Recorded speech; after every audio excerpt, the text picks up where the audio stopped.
Hi friends!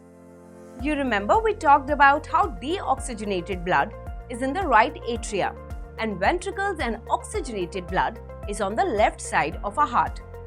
So is this kind of necessary? Seems that it is. By the way, this separation is made by the septum you see here.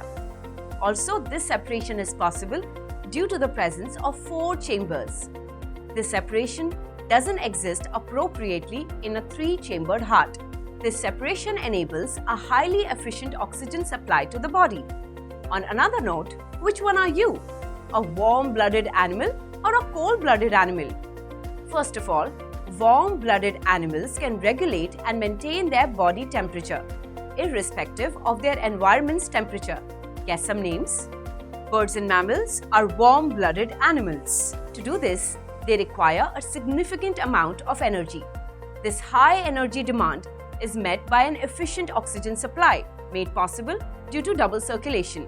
Now, let's see the double circulation here. We have 2 circulations. The first is pulmonary and the second is systemic. Pulmonary circulation involves the lungs. Please remember friends, whenever you hear the word pulmonary, get the idea that it refers to the lungs only. Then, we have systemic circulation, which involves our body cells, tissues and organs.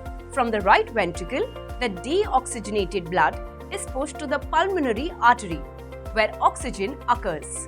The oxygenated blood is carried to the left atrium by the pulmonary vein. This marks the end of pulmonary circulation. As you see, blood has been through the heart once in this cycle.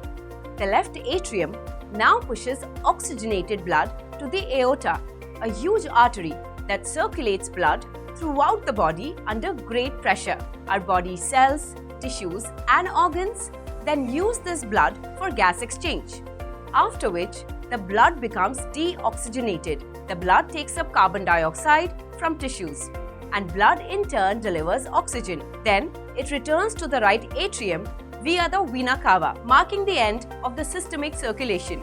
So, blood moves through the heart for the second time, right? Hence the name double circulation. The blood passes through the heart twice during each cycle in a heart, which is valid for other vertebrates. Now, let's see some other animals. Cold-blooded animals like amphibians and many reptiles don't have to maintain their body temperature, so they don't need much energy. Understandably, they have 3-chambered hearts, which can have some mixing of oxygenated and deoxygenated blood, which is also tolerable.